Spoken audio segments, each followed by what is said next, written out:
திரு Ramesh Sethuraman எழுந்திருக்கிறார். Sir வணக்கம்.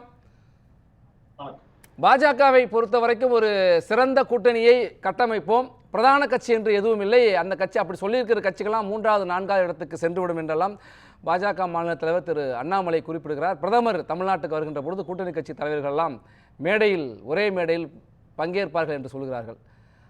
எந்தெந்த தலைவர்கள் பங்கேற்க வாய்ப்பு இருக்கு உத்தேசமாக உங்களுடைய பார்வை?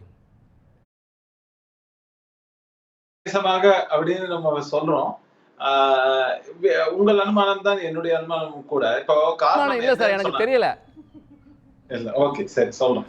என்னன்னா, இப்போ முதல் விஷயம், அதிமுக ஒரு கூட்டணியை அமைப்பதற்கு, அதுவும் திமுகவிற்கு எதிரான ஒரு ஸ்ட்ராங்கான கூட்டணி. இதுக்கு முன்னாடி ஒரு 2-3 கேள்விகளுக்கு மட்டும் குயிக்கா பதில் சொல்லிட்டு நான் இந்த கேள்விக்கு பதில் சொல்லிடுறேன். முதல் விஷயம் பாத்தீங்கன்னாக்க, பாஜக அதிமுகவை விமர்சிக்கல, அதிமுக பாஜகவை விமர்சிக்கல எல்லாம் சொன்னீங்க. அதிமுக அவங்களோட பொசிஷன் என்னன்னா, திமுகவுக்கு நாங்க ஆல்டர்னேட்டிவ் அப்படின்னு சொல்றதுனால அவங்களுடைய நிலைப்பாடு நம்மளுடைய எனர்ஜியை மொத்தத்தையும் அதிமுக நோக்கி நம்ம திருப்புவோம், திமுகவை நோக்கி திருப்புவோம் அப்படிங்கிறது அதிமுகவோட நிலைப்பாடு. அதனால அவங்க ரொம்ப தெளிவா அந்த ஸ்டாண்ட் எடுக்கிறாங்க. அதே நேரத்துல பாஜக என்ன நினைக்கிறாங்கன்னா, திமுக இன்னைக்கு ஆளும் கட்சியா இருக்கு, ஸ்ட்ராங்கா இருக்கு, அதிமுக கம்பேர் பண்ணும்போது அந்த இடத்தை நம்ம ஃபில் பண்ணணும் அப்படின்னு நினைக்கிறதுனால அவங்களும் அவங்களுடைய போக்கஸை திமுகவை நோக்கி திருப்பி இருக்காங்க அப்படிங்கிற மாதிரி நீங்க பாக்கணும் ஒழிஞ்சு, இவங்க 2 பேரும் ஒருத்தர் விமர்சிக்கலன்னா அவங்க என்ன நினைக்கிறாங்க, அது கவுண்டர் ப்ரொடக்டிவா இருக்கும் அப்படின்னு அவங்க யோசிக்கிறாங்க. அந்த ஆஸ்பெக்ட்ல தான் அது. அடுத்த விஷயம், நீங்க கூட்டணி விவகாரம் சொன்னீங்க, தேமுதிக சொன்னீங்க, அப்புறம் பாமக இன்னும் நிலைப்பாடை வெளிப்படுத்தல அப்படின்னு சொன்னோம். அதுக்கப்புறம் நீங்க சொல்லலாம், ஒரு இதுதானே வச்சிருக்காங்க, திரு ஏசி சண்முகம் அவர்கள் புதிய நீதி கட்சியாக இருக்கலாம், தமிழ் மாநில ஐஜேகேவா இருக்கலாம், தமிழ் மாநில காங்கிரஸா இருக்கலாம், இந்த மாதிரியாக எல்லாமே சொல்றீங்க. அவங்க எல்லாமே என்ன நோக்கத்துல பாப்பாங்கன்னாக்கா, இது பாராளுமன்ற தேர்தல், யாருக்கு அதிகமான வெற்றி வாய்ப்பு இருக்கு, ஒருவேளை அந்த இதுல நீங்க எம்பி ஆனா கூட அந்த கூட்டணியில இருந்தீங்கன்னா அதுல ஒரு சென்ட்ரல் கவர்மெண்ட்ல ஒரு அங்கம் வகிக்கக்கூடிய விஷயமா இருக்குன்னாக்க தங்களுக்கு அது ஒரு அனுகூலமான ஒரு இடமாக இருக்கக்கூடும் அப்படிங்கிற நோக்கிலையும் அந்த ஆஸ்பெக்ட்ல அவங்க அதை அணுகுவதற்கான வாய்ப்புகள் இருக்கு. இப்போ நீங்க ஐஎன்டிஏ கூட்டணியில பிசிக இருக்கும்போது பாமக வருவாங்களா அப்படிங்கிறது ஒரு கேள்வி. அப்படி இருக்கும்போது பாமக எதை நோக்கி போகணும்? இந்த கூட்டணி ஒரு வடிவத்துக்கு வந்து விட்டது. இந்த கூட்டணி ஒரு வடிவத்தில் இருக்கு. தொகுதி பங்கீடு மட்டும்தான் இங்க பாக்கி இருக்கு, அது மட்டும் தான் பிரச்சனை. ஆனா அங்க கூட்டணியே உருவாகலையே. பாஜக இருக்கட்டும், அதிமுக கூட்டணியே என்ன உருவாகலையே. நாங்க கூட்டணி அமைப்போம் சொல்லிட்டு இருக்காங்களே தவிர யாரும் வந்தபாடு இல்லையே இந்த நிமிஷம் வரைக்கும்.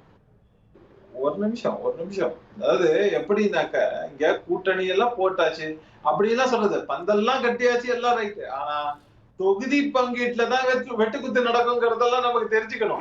அது இயல்புதானே சார், வழக்கமான நடைமுறை தான். ஆனா இங்க கூட்டணியே இல்லையா? அதுதான் ஒரு நிமிஷம் இருங்க, கூட்டணியே இல்லன்னு ஏன் சொல்றீங்க? நான் இந்த நிமிடம் வரைக்கும் சொல்றேன். ஒரு நிமிஷம் அதுதான் சொல்றேன். அது நீங்க அவங்க அனௌன்ஸ் பண்ற வரைக்கும் கூட்டணி இல்ல அப்படிங்கறது தான் எல்லாரோட நிலைப்பாடுமா இருக்கும். ஆனா இங்க நீங்க சொல்லும் போது தொகுதி பங்கீடு ஒருவேளை இவர்கள் எதிர்பார்த்தது போல் இல்லை அப்படின்னு சொன்னாக்க ஆட்டோமேட்டிக்கா அவங்க வெளியில போறதுக்கான வாய்ப்பு இருக்குல்ல. இப்ப நீங்க கேக்குறீங்க இல்லையா, நீங்க கொள்கை ரீதியா விமர்சிச்சீங்களா இல்லையா? ஒருவேளை ஆக இந்த கூட்டணியில் குழப்பம் ஏற்பட்டு ஏதேனும் கட்சிகள் வருமா என்ற எதிர்பார்ப்போடு நீங்க காத்திருக்கீங்களா? அதற்காக தான் இந்த கூட்டணி இன்னும் கட்டணம் இல்லையா? இல்ல நான் ரெண்டு தரப்பை பத்தி பேசிட்டு இருக்கேன். ஒன்னு அதிமுக தரப்பு, இன்னொன்னு பாஜக தரப்பு. நீங்க அப்படி காத்துட்டு இருக்கீங்களா அப்படின்னு நம்ம சொல்லும் போது அப்படி கிடையாது. வந்தா அவங்களுக்கு அட்வான்டேஜ் தானே, ஆப்பர்ச்சுனிட்டி தானே, அந்த வகையில அவங்க வரவேற்பாங்க அப்படிங்கிறது என்னோட பார்வை. ஆனா கூட்டணியை பொறுத்த வரைக்கும் இல்ல எவ்வளவு இடங்கள் பெறும்போம் என்பதை விட அந்த கட்சிகளுடைய கணக்கு அப்படிதான் இருக்கும். ஒரு இடத்துல நின்னா கூட ஜெயிக்கிற மாதிரி இருக்கணும், வெற்றி பெறும் கூட்டணியில இருக்கும் தான் நினைப்பாங்க. அப்படி பாக்குறப்ப அப்ப அதிமுக கூட்டணியோ அல்லது உங்களிடம் நேரடியாக கேட்கணும், பாஜக கூட்டணியோ கட்சிகள் விரும்பலையா? இல்ல கரெக்டான விஷயம். அப்படி பாத்தீங்கன்னா அங்கதான் பிரச்சனையே வரும். ஏன்னாக்க போன வாட்டி வெற்றி பெற்றுட்டோம், கொடுத்த இதுல 6 சீட்ல 4 சீட்டு வெற்றி பெற்றோம் அப்படிங்கிற மாதிரி ஒரு சில கட்சிகள் வாதத்தை வைப்பாங்க. அப்போ எங்களுக்கு அதிகப்படியான சீட்டை ஒதுக்குங்க அப்படின்னு சொன்னாங்கன்னா அது ஒரு வகையான கணக்கு. இன்னொரு பக்கம் என்ன நினைப்பாங்கன்னா, இப்போ திமுக கூட்டணி இன்னைக்கு ஆன்டி இன்கும்பன்சி இருக்கா, அதனால அவங்களோட வெற்றி வாய்ப்பு குறைதா, அப்ப இங்கேயே இருக்கணும், அதிகப்படியான வெற்றி வாய்ப்பு தேசிய லெவல்ல பாஜக இருக்கு, மேபி அதை நோக்கி போலாமா, இல்லன்னா நமக்கு சீட்டு கிடைக்கல, நமக்கு ஃபர்ஸ்ட் பிரையாரிட்டி நம்ம வின் பண்ணிடுவோம்ன்ற கான்பிடன்ஸ் இருக்கக்கூடிய கட்சி. ஆனா அதிகப்படியான சீட்டு ஒருவேளை எனக்கு வந்து அதிமுக கூட்டணியில கிடைக்கும், அங்க அடுத்த தமிழகத்துல அடுத்த பெரிய கட்சி, ஆனா பாஜக கூட போனா மதவாத கட்சின்னு சொல்லிடுவாங்க அப்படிங்கறதுனால அங்க போக வேண்டாம், இங்க இருப்போம்னு நினைக்கிறவங்க அதிமுக கூட்டணிக்கு போவாங்க. இது ப்ராபபிலிட்டி தானே. நம்ம திரும்ப சொல்லக்கூடிய எங்க கூட்டணி இன்டாக்டா இருக்கு இவங்க சொல்லும் போது அதுல என்ன சொல்றாங்க, தொகுதி பங்கீடு தான் பாக்கி. இது காங்கிரஸுக்கும் திமுகவுக்கும் தமிழ்நாட்டுல மட்டும் பொருந்தும். ஆனா ஐஎன்டிஏ கூட்டணியில மொத்தமா பாத்தீங்கன்னாக்க எந்த கந்த கோலத்துல இருக்குங்கிறதெல்லாம் நாம் தொடர்ந்து பார்த்து நீங்க அப்படி சொல்றீங்க இந்தியா இல்ல, நீங்க அப்படி திரு இனியன் ஏதோ சொல்ல வரீங்க சார். இனியன் ஏதோ சொல்ல வராரு. அந்த கந்த கோலம்னு ஒரு வாரத்துக்கு முன்னாடி தான் சொல்லிட்டு இருந்தாங்க. நான் இல்லைன்னா பேசிக்கிட்டு இருந்தேன். இன்னைக்கு எல்லாம் செட்டில் ஆயிடுச்சு. ஆம் ஆத்மிக்கான சீட் ஷேரிங் முடிஞ்சு போச்சு, சமாஜ்வாதி முடிஞ்சு போச்சு, திரிணாமுல் காங்கிரஸ் முடிஞ்சு போச்சு. திருப்பி கந்த கோலம்னு சொல்லி முடிஞ்சு வச்சுக்கிறீங்களா? திரிணாமுல் ஆல்மோஸ்ட் அவங்க சொல்லிட்டாங்கல்ல, நான் மாநில தனியா நிக்க போறேன்னு சொல்லிட்டாங்க. மேற்கு வங்க தனியா நிப்பேன், கூட்டணியில இருப்பேன்னு சொல்லிட்டாங்க. தமிழகத்துல முடிஞ்சிருச்சா? அதைத்தான் நான் நீங்க வரதுக்கு முன்னாடியே கேட்டுட்டேன். அங்கெல்லாம் முடிஞ்சிட்டுன்னு சொல்றீங்க, இங்க என்ன முடியலையா அப்படின்னு கேட்டதுக்கு அதுக்கான முடிஞ்சிடும். அவ்வளவுதான். மீண்டும் வேணா நீங்க சொல்லுங்க தமிழ்நாட்டுல என்ன முடியலைங்கிறார். ஏன்னா புதிய தலைவர் வந்திருக்காரு, இணக்கமான தலைவர், அதனால அது முடிஞ்சிடும் அப்படின்னு கூட நம்ம நம்பலாம். அவங்களுக்கு பரவாயில்ல, அந்த கூட்டணியுடைய தலைமை அந்த இணக்கத்தை பத்தி வரைக்கும் நீங்க சொல்றீங்க. ஆனா இங்க என்ன கேள்வி வருது அப்படின்னா சிரிப்பா நான் ஒரு நல்ல டோன்ல தான் சொன்னேன். சரி, அது இனியனுக்கு அந்த இனியனோட சிரிப்புல இருந்து நீங்க அதை புரிஞ்சுக்கலாம், இருக்கலாம். இல்ல விஷயம் அது இல்ல. நான் சொல்லக்கூடிய விவகாரம் மற்ற கட்சிகள். இப்ப நீங்க காங்கிரஸ் திமுக இவங்களோடது ஓகே. ஆனா அதுல இருக்கக்கூடிய மதிமுகவாக இருக்கட்டும், மதிமக்கள் சகோதரர் காரை செல்வராஜ் கூட இருக்காரு. அவங்க என்னன்னாக்க அவங்க எதிர்பார்ப்பது எங்களுக்கு இம்பார்ட்டன்ஸ் கொடுக்குறீங்களா அப்படிங்கிற மாதிரி ஒவ்வொரு கட்சியும் ஒவ்வொரு கூட இருக்கக்கூடிய மற்ற கட்சிகளை ஈக்குவேட் பண்ணி பேசுவாங்க. எல்லா அரசியல் கட்சியும் இல்ல, எல்லா அரசியல் கட்சியும் அதான் எதிர்பார்ப்பாங்க. தமிழ் மாநில காங்கிரஸ் கட்சியினுடைய தலைவர் கட்சியினுடைய நிர்வாகிகள் கூட்டத்துக்கு பிறகு அவர் தெரிவித்தது, செய்தியாளர் சந்திப்புல அதிகாரப்பூர்வமா அவர் சொன்னது, எங்களுடைய மதிப்பு அறிந்து எங்களுடைய பலம் அறிந்து எங்களுக்கு இடங்களை ஒதுக்குகிற கட்சியோடு கூட்டணி அப்படின்னு சொன்னார். நான் பாஜகவோடு கூட்டணி, நாங்கள் தொடர்ந்து கூட்டணியில் இருக்கோம் அப்படின்னு அவர் சொல்லல, வெளிப்படையா அறிவிக்கல. இல்ல அதிமுகவோட கூட்டணின்னு சொல்ல, திமுக கூட்டணின்னு சொல்லல. மொத்தம் நம்ம அதனால சொல்றேன், அந்தந்த இண்டிவிஜுவல் கட்சி நீங்க பாஜகவை சொல்லக்கூடாது, அதிமுகவை கேட்கக்கூடாது. அப்ப என்னென்ன கட்சிகள் நம்ம பேசுறோமோ அவங்களோட இன்னும் எது நிலைப்பாடு தெளிவா இல்லாம இருக்கும், அவங்க தான் தெளிவுபடுத்தணும் எங்க இருக்கும் அப்படிங்கிற. சார் ஏன் இந்த கேள்வி வருதுன்னா சார், ஏன் இந்த கேள்வி வருதுன்னா திமுக கூட்டணியில் இருக்கிற கட்சிகள் 2019 கூட்டணியில் இருந்தாங்க, 2021 கூட்டணியில் இருந்தாங்க. அதுல இருந்து ஐஜேக்கு மட்டும் பாஜக கூட்டணிக்கு வந்திருக்கு. கமலஹாசனுடைய மக்கள் நீதி மையம் இந்த பக்கம் வரலாம் என்று எதிர்பார்க்கப்படுகிறது, இன்னும் உறுதியாகல. ஆனால் இந்த கட்சி அப்படியே இருக்கு, இன்னும் சில கட்சிகள் கூட வரும் அப்படின்னு சொல்றாங்க. ஆனால் பாஜகவை பொறுத்த வரைக்கும் 27ஆம் தேதி பிரதமர் தமிழ்நாட்டுக்கு வருகிறார். அவர் பங்கேற்கிற பொதுக்கூட்டத்திலே கூட்டணி தலைவர்கள்லாம் பங்கேற்பார்கள் என்று சொல்கிறார்கள். இப்போது வரை இந்த கட்சிகளோடு பேசிட்டு இருக்காங்க. இன்னைக்கு கூட தேமுதிகனுடைய நிர்வாகி பார்த்தசாரி சொல்றப்ப நாங்க எந்த கட்சிகிட்டையும் பேசல, எங்கள்கிட்டையும் யாரும் பேசல அப்படிங்கிறாங்க. அப்ப பாஜகவை பிற கட்சிகள் தமிழ் மாநில காங்கிரஸ், தேமுதிக, பாட்டாளி மக்கள் கட்சி அணுகுகிறார்களா இல்லையா, விரும்புகிறார்களா இல்லையா? இல்லைங்க, இதுல 3 விஷயம் இருக்குங்க. ஒன்று, பேசிட்டு இருக்காங்களா இல்லையான்னு கேட்டா, பேச்சுவார்த்தை நடத்துவதுங்கிறது உயர்மட்ட லெவல்ல நடக்குது அப்படின்னு நீங்க வச்சுக்கோங்க. இப்போ பொதுவாக வந்து எம்பிக்கள் ரொம்ப கம்மியா இருக்குது, தலைவர்கள் கூட டைரக்டா பேசிடுவாங்க, அது முடிஞ்சு போயிடும். அது 2ஆம் கட்ட தலைவர்களுக்கு டீடைல் அவங்க சொல்லணுங்கிற அவசியம் இல்லை. அவங்க சொல்றாங்களா இல்லையாங்கிறதெல்லாம் அது அவங்க கட்சி உட்கட்சி விவகாரம். 2வது முக்கியமான விஷயம், இந்த ஃபைனலைசேஷன் கான்பிடன்ஸ் இதுன்னு நம்ம சொல்லும் போது இந்த கட்சிகள் எல்லாம் எஸ் இதுக்கு நான் ஒத்துக்கொள்கிறேன் அப்படின்னு சொன்னா மட்டும்தான் அந்த கூட்டணியே தலைமை தாங்கக்கூடிய கட்சிகள், அதாவது அதிமுகவா இருக்கலாம், இல்ல இந்த பக்கம் பாஜகவா இருக்கலாம், அவங்க தெளிவான அறிக்கை வெளியிடுவாங்க. அதுக்கு முன்னாடி நாங்க பேசிட்டு இருக்கோம்னு அவங்க சொல்ல மாட்டாங்க, சொல்லவும் கூடாது.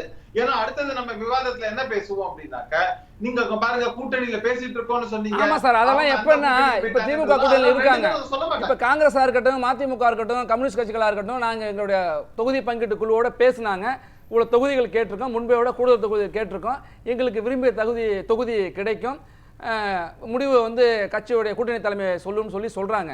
ஏன்னா ஒரு கூட்டணி அமைஞ்சிட்டு. இங்க கேள்வியே என்னன்னா 400 இடங்களுக்கு மேல் வெற்றி பெறுவோம், 370 இடங்களிலே பாஜக வெற்றி பெறும் என்றெல்லாம் சொல்லப்படுகிறது. ஆனால் எங்கும் ஒரு கூட்டணி, இன்னும் கர்நாடகத்தில் ஜெகன்மோகன் ரெட்டியோடையா இல்லை சந்திரபாபு நாயுடு கூடவா என்கிறது உறுதியாகவில்லை, தெலுங்கானாவில் உறுதியாகவில்லை, பிஜு பட்நாயக் இந்த முறை தனித்து தான் நிற்பாருங்கிறாங்க, அதுவும் அங்கே உறுதியாகவில்லை. ஏற்கனவே இருந்த அகாலிதளம் தொடங்கி அதிமுக வரை கூட்டணியில் இல்லை. இந்த சில கட்சிகள் உள்ளே வந்திருக்கிறாங்க, ஐக்கிய ஜனதா தளம் மீண்டும் வந்திருக்கிறது. தொகுதி பங்கீடு குறித்தெல்லாம் இன்னும் வெளிவாகவில்லை. ஆனால் இந்தியா கூட்டணியிலே காங்கிரஸ் 3-4 மாநிலங்களிலே பங்கீட்டை வெளிப்படையாக அறிவித்து விட்டார்கள் அதிகாரப்பூர்வமாக. தமிழ்நாட்டில் கூட ஒரு வாரத்தில் அறிவிப்பான்னு சொல்றாங்க. அந்த மாதிரி ஒரு உறுதியான நிலைப்பாடு பாஜக வரலையே. அறிவிப்பு இல்ல. நான் என்ன தெரியுமா கேக்குறேன், இப்ப பிஜு பட்நாயக் இன்னைக்கு என்ன என்டிஏக்குள்ள இருக்காரா? இல்ல, கிடையாது கிடையாது, அவ்வளவுதான். ஆனாலும் என்ன, அவங்க வந்து கூட்டணிக்குள்ள வரணும்னு எதிர்பார்க்கறீங்க. அதே மாதிரி ஜெகன்மோகன் ரெட்டி நான் இந்தி கூட்டணிக்கு போறேன்னு சொல்லிருக்காரா, இல்லன்னா பாஜக கூட்டணிக்கு இல்ல என்டிஏல இருக்குன்னு சொல்லிருக்காரா? கிடையாது. இவங்க எல்லாம் நியூட்ரல் பார்ட்டிஸ். கடந்த ஒரு வார காலத்துக்குள்ள 2 பேருமே மாறி மாறி சந்திச்சாங்களா சார்? பாஜக அவங்க வந்து எந்த கட்சி இருந்தாலும் அவங்க வந்து சென்ட்ரல்ல இருக்கவங்க கூட இணக்கமா இருக்கணும் அப்படின்றாங்க. அவங்க பாஜக கூட இணக்கமா இருக்கக்கூடிய கட்சிகள். அதுக்காக நீங்க கூட்டணியில இருக்கணுங்கிற அவசியம் கிடையாது. இன்னொன்னு, 2வது முக்கியமான விஷயம் நீங்க பாத்தீங்கன்னாக்க, அவங்களுடைய இப்ப பாஜக சொல்றது 400 அப்படின்னு சொல்றாங்கன்னா அது வந்து ஆஸ்பிரேஷன் தான். இப்ப 40 நம்மதே தமிழ்நாட்டுல சொல்றாங்க. சார் எளிமையா ஒரு கேள்வி சார், எளிமையான 2014 ஒப்பிட்டு பார்க்கறேன். 2014 திரு நரேந்திர மோடி அவர்கள் பாஜக கூட்டணியுடைய பிரதமர் வேட்பாளர். அப்போ தமிழ்நாட்டில் மதிமுக உள்ளிட்ட கட்சிகள்லாம் கூட்டணி அமைத்து ஒரு பெரும் கூட்டணி அமைந்தது. கிட்டத்தட்ட ஒரு 20% வாக்கு நீங்கள் தொடர்ந்து சொல்லிட்டு இருப்பீங்க. 19% மேலே ஒரு வாக்கை பெறாங்கல்ல. 2 முறை 10 ஆண்டு காலம் பாஜக ஆட்சி அமைத்து விட்டது. 3வது முறை ஆட்சிக்கு வருவோம் சொல்றீங்க. ஆனால் தமிழ்நாட்டில் ஒரு கட்சியும் வரமாட்டேங்கிறாங்களா உங்ககிட்ட? இல்ல, இதான் சொல்றேன், மாநிலத்துக்கு மாநிலம் இந்த இது வந்து தமிழ்நாட்டே வச்சுக்குவோம். ஒவ்வொரு மாநிலம் தமிழ்நாட்டுக்கு வந்து சொல்றேன், மாநிலத்துக்கு மாநிலம் அவங்களோட ஸ்ட்ராட்டஜி வேறுபடும். அங்க இருக்கக்கூடிய கலச்சூழல் ஒன்று. நீங்க வந்து உத்தரப்பிரதேச குஜராத்ல இருக்கிறது தான் வந்து நீங்க வந்து மத்திய பிரதேசல நடக்கணும். மத்திய பிரதேசல நடக்கிறது தான் வந்து வெஸ்ட் பெங்கால்ல நடக்கணும். வெஸ்ட் பெங்கால்ல இருக்கிறது தான் வந்து நீங்க வந்து இதுல நடக்கணும். இப்ப வெஸ்ட் பெங்கால்ல எடுத்துக்கோங்க. தமிழ்நாட்டுல முன்ன நடந்து இப்ப நடக்குதான்னு கேட்கிறேன், வேற ஒண்ணும் இல்ல சார். 10 ஆண்டுகளுக்கு முன்பு பாஜக தலைமையில் கட்சிகள் இணைந்து போட்டியிட்டன. பாஜக என்ற ஆளுங்கட்சியாக இருக்கு. 3வது முறையாக ஆட்சிக்கு வருகின்ற பொழுது அப்ப இருந்த கூட்டணி கூட எந்த கட்சியுமே இதுவரைக்கும் நாங்க பாஜக கூட தான் நிற்போம்னு சொல்ல மாட்டாங்கறாங்களே. அதுதான் சொல்றேன்ல, கள நிலவரம் இப்ப என்னன்னாக்க, இப்ப வெஸ்ட் பெங்கால் இருந்தது. வெஸ்ட் பெங்கால்ல தனியாவே வந்து பாஜக போட்டிடுறாங்க அப்படிங்கறதெல்லாம் பாக்குறோம். ஆனா அங்க நம்ம கம்யூனிஸ்டுகள் இருந்தாங்க. அந்த ஸ்பேஸ் வந்து காணாம போய் அந்த இடத்துல இப்ப வந்து எத்தனை எம்எல்ஏக்கள் வந்திருக்காங்க வெஸ்ட் பெங்கால்ல, கேரளா, இவங்களுக்கு சாரி நம்ம பாஜகக்கு நம்ம பாக்குறோம். அந்த மாதிரி தான் ஒவ்வொரு இடத்துலயும் நீங்க பாக்கணும். இப்போ கேரளான்னு எடுத்தீங்கன்னா வாக்கு சதவீதம் அதிகமா இருக்கு. ஒவ்வொரு மாநிலத்துக்கும் ஒவ்வொரு ஸ்ட்ராட்டஜி. இங்க வந்து பாத்தீங்கன்னாக்கா இப்ப அவங்க என்ன பிலீவ் பண்றாங்கன்னாக்கா, நாங்க எங்களுடைய வாக்கு சதவீதம் மிக அதிகமாக உயர்ந்து கொண்டிருக்கிறது. அப்படிங்கும் போது இவங்கள வாக்கு சதவீதம் உயர்வது நம்ம வாக்கு சதவீதத்துல இருந்தா அப்படின்னு ஒரு வேளை அதிமுக நினைச்சாங்கன்னாக்க, ஆட்டோமேட்டிக்கா சரி இது நமக்கு ஒரு ஆபத்தாக முடியலாம், நம்ம அந்த கூட்டணியில இருக்கிற ஸ்ட்ரென்த்னு பார்க்காம இல்ல அது ஒரு நமக்கு ஒரு த்ரெட் அப்படிங்கிற ஆஸ்பெக்ட்ல அவங்க என்ன பண்ணுவாங்க, வேண்டாம் அப்படிங்கிற ஒரு முடிவு எடுக்கிறாங்க. அதை காம்பன்சேட் பண்ணணும் அப்படின்னாக்க என்ன, ஓகே எனக்கு வந்து சிறுபான்மை வாக்கு வேணும், அதை வந்து நான் வந்து பிஜேபி திமுகவை வீக்கெண்ட் பண்ணணும், அதே நேரத்துல எனக்கும் ஒரு ஸ்ட்ரென்த் வேணும் அப்படின்னா அந்த பக்கத்துல இருந்து சரி எஸ்டிபிஐ போன்ற கட்சிகளை நான் இந்த பக்கம் இணைத்துக் கொள்கிறேன் அப்படிங்கிற மாதிரியான ஒரு ஸ்டாண்ட் எடுக்கிறாங்க. அப்போ பிஜேபியையும் வெளியில வச்சோம். தொடர்ந்து பேசுவோம் சார்.